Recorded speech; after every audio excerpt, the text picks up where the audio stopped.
And I apologize, I'm not sure what came before, so I can't make my discussion connect because I was in my other session.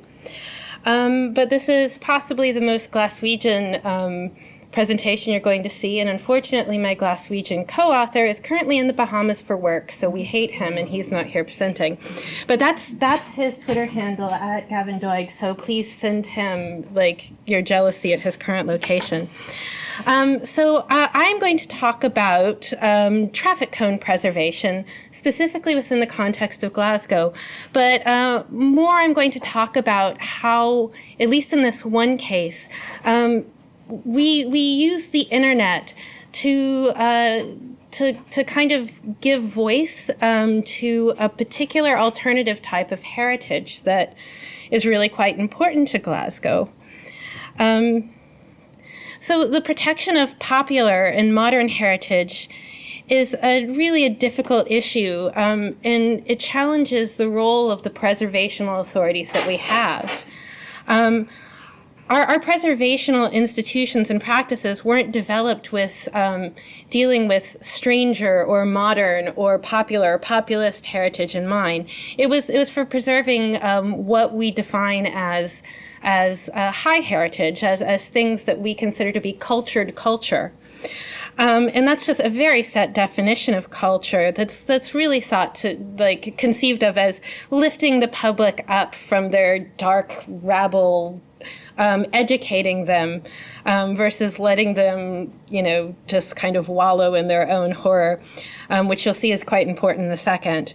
And it's just really not to honor fragments of what would be culturally challenging identity. And this ties, for better or worse, to Laura Jane Smith's idea of authorized heritage discourse, which I don't want to go too far into, but just basically the idea is that there's an approved heritage that's protected on high, that because it's protected on high, it devalues this other heritage, this popular heritage, and may actually directly work against this other heritage. But with the advent of the internet, because this is called It Belongs on the Internet, and particularly the social aspects of it, I wonder if there's a certain degree of democratization of preservation. Because anyone can be an archivist online. Anybody can make a website into a museum. Anybody can preserve things digitally that they choose to preserve. And heritage that run counter to this traditional purview or focus of authorized heritage preservation can be widely shared. But that makes one ask, what about the tangible aspects of this? Is it okay to just preserve this stuff digitally? What about the physical manifestations of unauthorized heritage? And the internet, as I think we all know, or we can all imagine, allows for a form of direct popular action towards the preservation of this heritage. And via the internet, communities, which I'll assert for various reasons already exist, they're not created on the internet, communities that already exist can converse and organize towards physical heritage protection. And it's a way for people, again, with these already existing communities, with shared heritage, to experience local identity together. And thus, the internet can be a tool for community members who may not have even known that they were a community at this point, to find each other and act collectively. So the cone.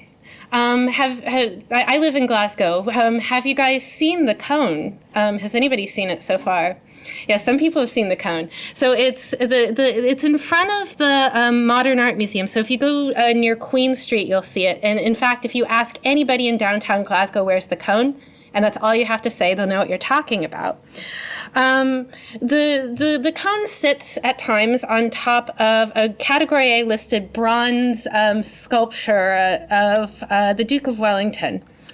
It's from 1844. It's owned by the Glasgow City Council. But in reality, the statue is completely irrelevant. It's a memorial to something that pretty much no living person is much tied to, and Wellington has no tie to Glasgow whatsoever. As far as I can tell, he may not have ever even come to Glasgow.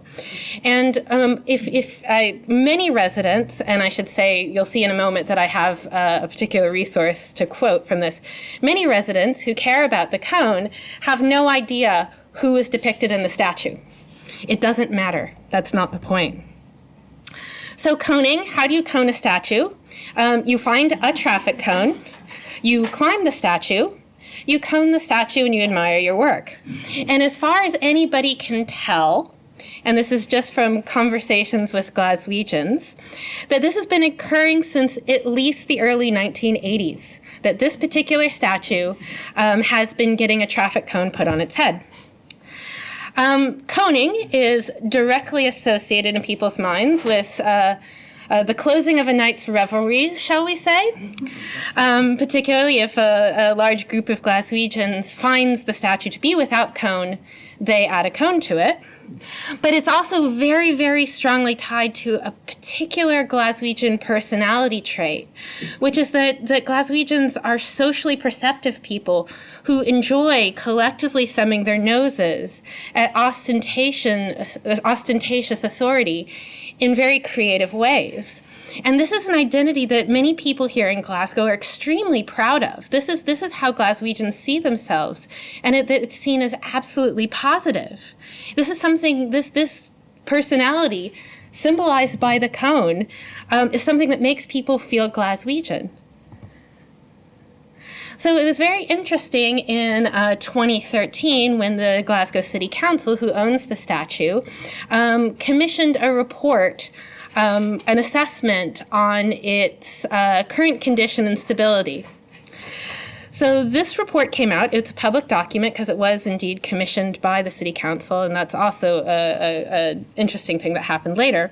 But it was conducted by an Edinburgh-based consultant, and anybody in Glasgow goes, ooh, Edinburgh, ooh. And the consultant found damage to the statue was mostly caused by water ingress, a really bad paint job, overzealous power washing, and bird excrement. So basically things that the Glasgow City Council should have been dealing with, right? And she noted that, quote, access could not be made during the survey to the upper parts of the statue in order to determine if any further vandalism had taken place. So she wasn't willing to climb the statue, but she felt that there was something going on up there. But the conclusion of this report was that coning needed to be prevented, that this was causing horrible harm to the statue. And she determined that they needed to raise the plinth, and, quote, raising the plinth of the statue should deter all but the most determined vandals. She's clearly underestimated Glaswegians. But what was really interesting about this report for me is that funding had already been secured to raise the plinth.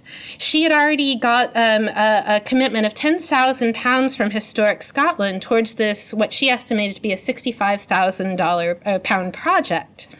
This was done with no consultation with the police, which are the people who normally have to deal with the people climbing the statue, absolutely no consultation with the museum, who in their gift shop sells lots of cone-related items, and no consultation with the public, which caused quite an interesting bit of problem. But when this report was revealed to the public via one local newspaper article or one local media article, what really caught people's attention were extremely culturally demeaning passages in this woman's writing about this heritage. So blah, blah, blah, defaced by traffic cones just regularly appear on the head of the horse and the Duke of Wellington. And she called this depressing image of Glasgow has sadly featured on postcards of the city. And what mattered to me and my co-author, who's in the Bahamas, it is also in it, she said that it costs £100 to remove the cone off the statue, and that happens 100 times a year, costing the city council £10,000. And most of the Glaswegians commenting say, I'd do that for 50, I'll just knock it off with a stick. What are you talking about? Wasting our money. But a very interesting thing for my co-author and I is my co-author just happened a year before, for reasons unknown to anybody but him, issued a Freedom of Information request to find out exactly how much it cost the city council to remove the cone. And at that time, the city council said, it costs nothing, we only take the cone off when we're dealing with the lights overhead. So either the government lied in this report or the government lied in his Freedom of Information request. So for me, I'm like, oh, heritage is being challenged. And he's saying, they're just lying to me. So we had impetus to jump into action, as you'll see. But really, these passages and the idea of raising this plinth reflects a feeling of embarrassment about what Glasgow is. As she says, this unfortunate impression of the city. And it serves as an authoritative pronouncement of what Glasgow should be, rather than what it really is. And she even said about the statue, quote, "It remains one of the most fondly regarded works of public art in Glasgow, but clearly did not see that's because of the cone." So we went online. Gavin and I, who probably should have been doing work, were bored at work, and we decided to make a petition, halfway about this challenge to the heritage of Glasgow, halfway about our city council clearly lying at some point about how much money this is costing us.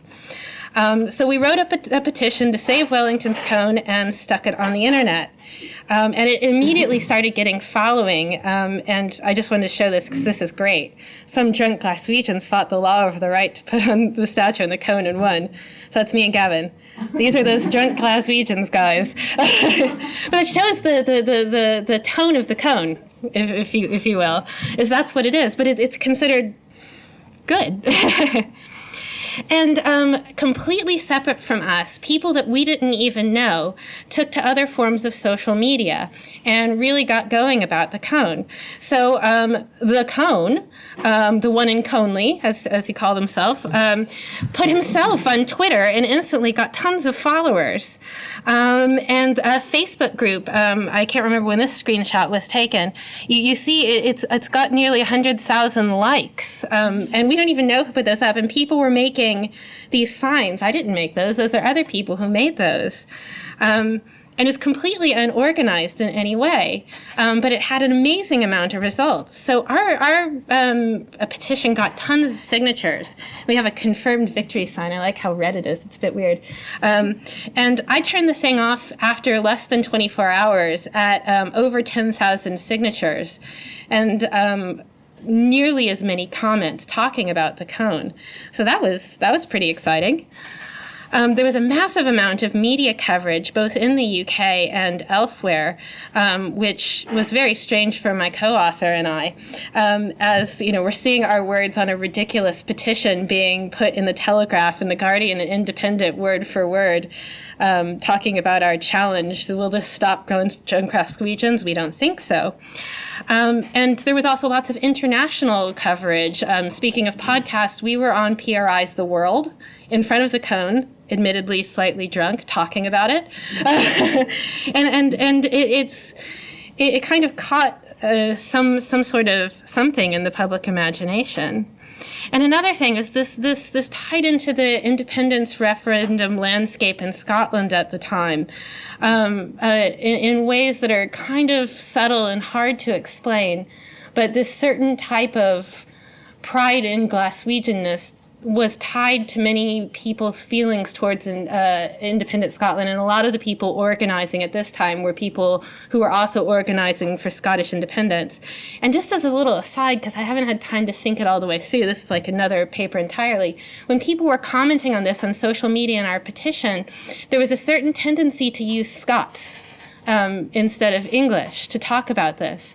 And this is something that comes up in other things in Glasgow, that Scots is used to convey this sense of Scottishness or Glaswegianness, and it's fun. It's fun to suddenly have tons and tons of comments in Scots. There was even a cone rally that we didn't organize, but somebody else did, and it was this adorable little cone child and stuff like that.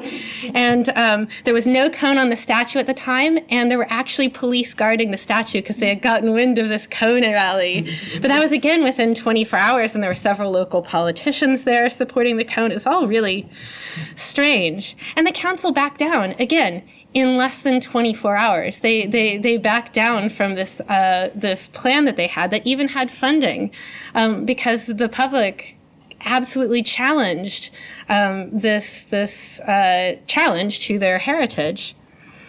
So I think that there's a couple of really interesting points that the internet gives for this, and that's community members were given an opportunity to reflect and articulate what mattered to them. And I don't have time to go through it, but these are just comments off the first page. It's the very heart of Glasgow. It's the symbol of the defiant, fun spirit which Glasgow has always embodied. People were absolutely proud of this. And this is a concept that did not even occur to the person evaluating it. But also the democratized space of the internet allows for this independent and parallel organization. It doesn't require one person being the cone crusader, the cone satyr. It allowed various different people who had never met each other with absolutely no organization to have a really quite big thing happen. And it's the inherently public medium of it reflects the populist nature of this type of heritage. So it's a natural place for this kind of stuff, the internet is. So in closing thoughts, and I shall say, by the way, that is the opening ceremony of the Commonwealth Games, where there is a stand-in cone. So the cone was featured in the Commonwealth Games. We really do wonder if the social internet provides an effective vector through which these pre-existing communities, this was a cone community, can contest heritage decisions, which undermine their popular experience of identity and culture. And this really is something that hasn't existed before. And we're wondering if this will lead to a flowering of unauthorized heritage. And just some others from Glasgow, the steps in front of Buchanan Galleries, which is a cherished and pretty ugly space, has had this kind of thing happening there. And also very recently, we have saved, or she has saved, this sign for the origin of the deep-fried Mars bar that the local council tried to get rid of. So this certain very public Scottish heritage, in a way, is being preserved through internet action. And that's the end of my talk. And again, if you have any questions, you can talk to Gavin and I on the internet.